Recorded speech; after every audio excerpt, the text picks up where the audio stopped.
And what do you think long term the likelihood is that GM and others will follow suit, and that effectively the Tesla superchargers will become the standard? I think there's a chance. The CCS is a great standard, but it was pretty much done by kind of a committee, and I think GM and others are going to have a big choice to make. Do they want to have fast charging for a lot of customers, or do they want to stick to their standard and have less charging? So I don't know, but I think, we're number 2 last year. They were number 1.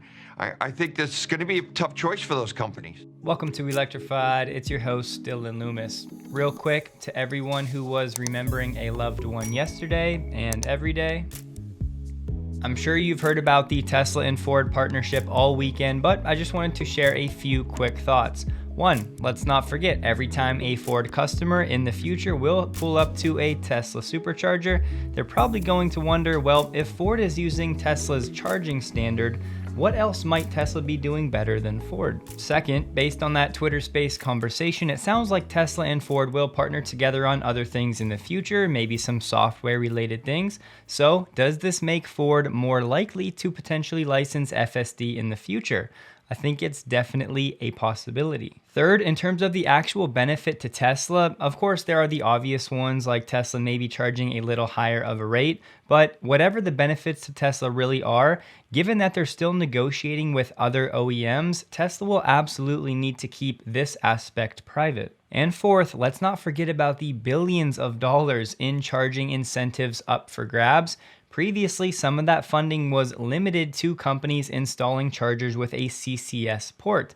But if Tesla's NACS connector actually becomes the standard, maybe that wording is changed and Tesla could actually receive some of those subsidies for installing their own NACS connector, not having to add the CCS adapters like they do right now. And no worries, I'm sure we'll touch on this topic many times in the weeks ahead, but for now, this is a huge step in Tesla solidifying their place as the leader in the EV transition. In case you've missed it, Canada has been in the midst of a major push for much wider EV charging, and they're building a coast-to-coast network of charging stations. As part of this effort, Tesla will open a portion of its existing supercharger network to non-Tesla EVs.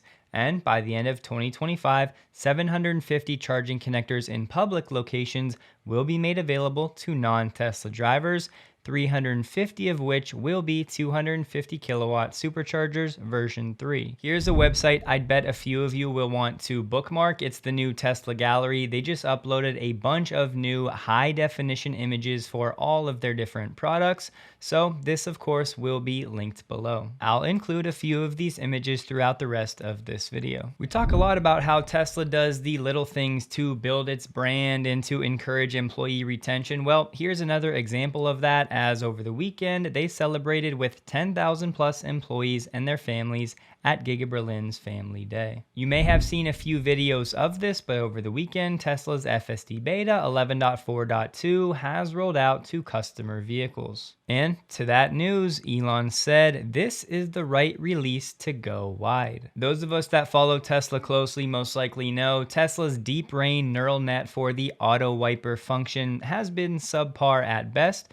Well, over the weekend, Elon said, sorry, this is one of the last neural nets to be updated to surround video from single camera, single frame. On prior versions of Autopilot, you would not have the option to cancel the auto wiper feature. Well, in 11.4.2, it looks like there's auto wiper version 4 with the ability to disable that deep brain. It looks like there will be improvements for automatic emergency braking for cut in traffic, some other stuff, and one big one, FSD Beta suspension interval was reduced from 2 weeks down to 1. So once you accumulate enough strikes on FSD Beta to be suspended, now you only have to wait 1 week instead of 2. We got Tesla's weekly insured data for the week, and it came in at 12,800. Plugging that data into the table, if you wanted to compare it to the same week in quarter 1, that number was 10,705. Thus, in quarter 1, from week 1 to week 8, the total was 57,840. And in quarter 2, from week 1 to week 8, that number is now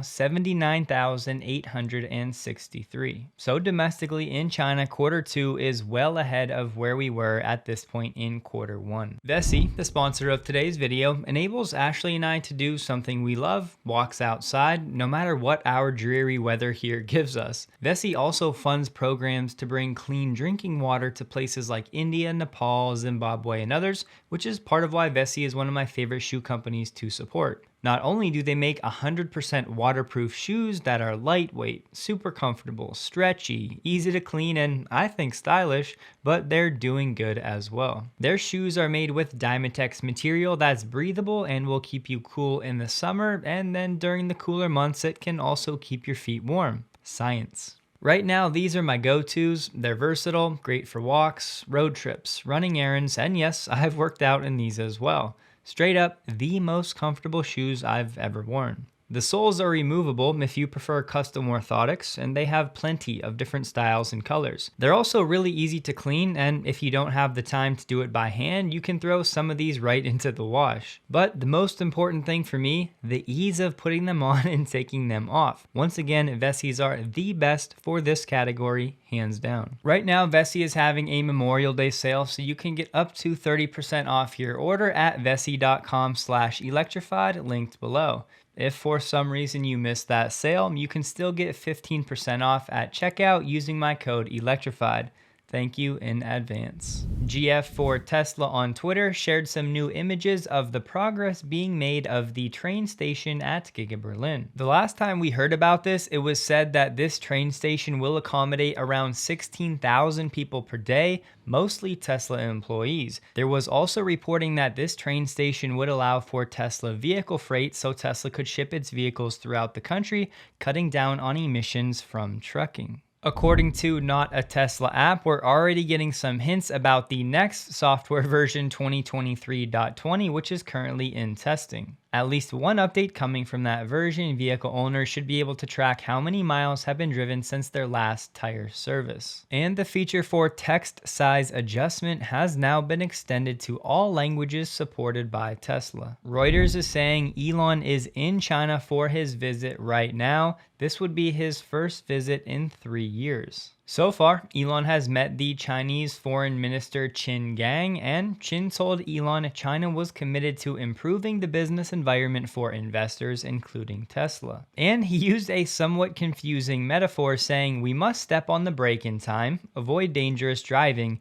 and be skillful at using the accelerator to promote mutually beneficial cooperation. The foreign ministry quoted Elon as saying he was willing to expand business in China and is opposed to a decoupling of the US and China economies. No surprise, but senior Chinese officials are saying Elon also plans to visit Giga Shanghai. A source has also said that Elon has plans to meet with the chairman of CATL, Zhang Yuquan. And the ambassador was also talking about Chinese-style modernization, common prosperity, and creating unprecedented growth potential and market demand. He added China's EV market has broad prospects for development, and China will continue to open up and create a better market-oriented and law-based business environment for foreign firms like Tesla. And while none of the reporting is really saying what these conversations will be about, here are my guesses. 1, the actual approval of FSD in China. 2, the expansion of Giga Shanghai 1, so call it Giga Shanghai 2 or just an expansion of the existing Gigafactory there. We learned from Wuhua it was essentially a land negotiation that was holding up Tesla's expansion, so maybe they can iron that out. And third, with CATL, I'd imagine they talk about a lot of long-term battery production, but in the short term, maybe they're actually talking about CATL's M3P battery technology, which we've heard a lot about in rumors linked to Tesla. And I'd bet part of the conversations will be about how Tesla is now exporting cars from Shanghai to North America, proving that Elon and Tesla are not looking to play geopolitical games, they just want to do business. Most importantly, reading between the lines, right now all signs point to both Elon and the Chinese government working together positively to continually expand Tesla's operations in China.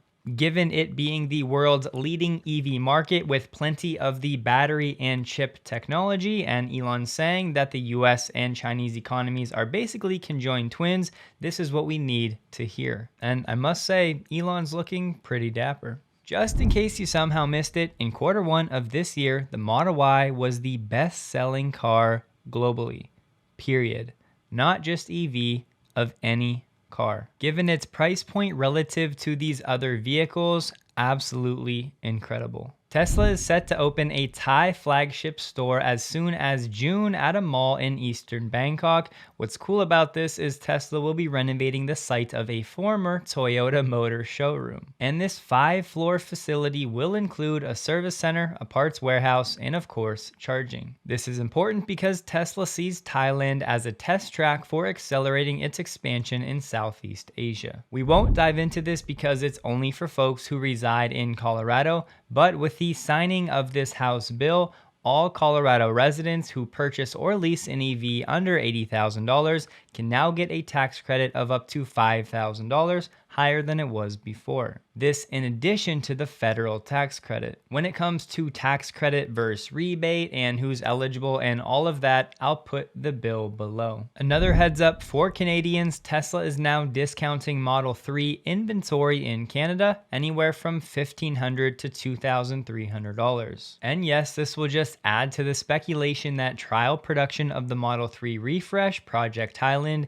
may be set to kick off in Shanghai in the coming weeks. This isn't really a surprise as Cybertruck production is around the corner, but if you go to Tesla's job postings and search for Cybertruck and scroll down, you will see plenty of jobs needing filled.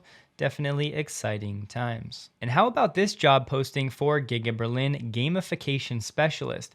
Design, develop, and implement gamification strategies that improve engagement, learning outcomes, productivity, and collaboration in the workplace. This person will develop game mechanics, challenges, rewards, and leaderboards that engage employees and motivate them to perform at their best. As a highly competitive person like myself, I think this is awesome. We have NHTSA closing at least one investigation, this one for the passenger play gaming situation. You may remember when NHTSA opened this investigation, Tesla basically immediately agreed to stop allowing video games to be played on vehicle screens while the cars are in motion. So NHTSA concluded by saying they're not seeking a recall, but they did say this investigation produced significant concerns about driver distraction during the time this feature was available. Because NHTSA said apparent driver use of passenger play while not in park in approximately a third of the trips in which the feature was in use demonstrates the importance of affirmative technology-based lockouts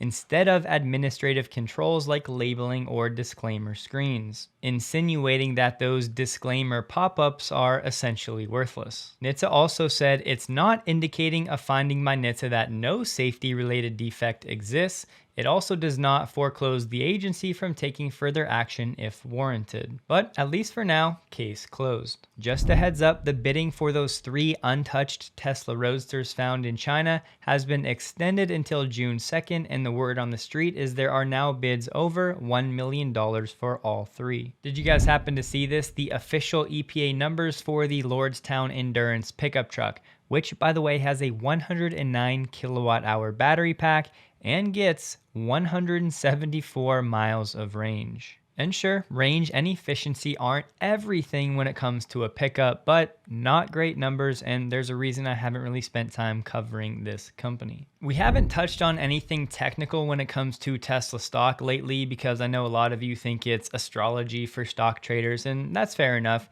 I just wanted to point out, if Tesla closes above around $200 per share today, it may close above the 200-day moving average for the first time since really September of last year. And if you go ahead and throw on a volume profile, you can see this red line, which is the point of control, is right around $195. What that's telling us is over the last 1 year, the time frame that we're looking at for Tesla stock, most of the trading took place right in this range right here. Yes, I'm a long-term investor, but I like staying dangerous in this short-term stuff. For me, it's just fun and kind of like a game, and I like to pick my entry spots. Point being, it may be an interesting couple of weeks. Don't forget, check out Vessi, linked below. Take advantage of the sale. I do not think that you will be disappointed. You can find me on Twitter at DylanLoomis22. Hope you guys have a wonderful day. Please like the video if you did, and a huge thank you to all of my Patreon supporters.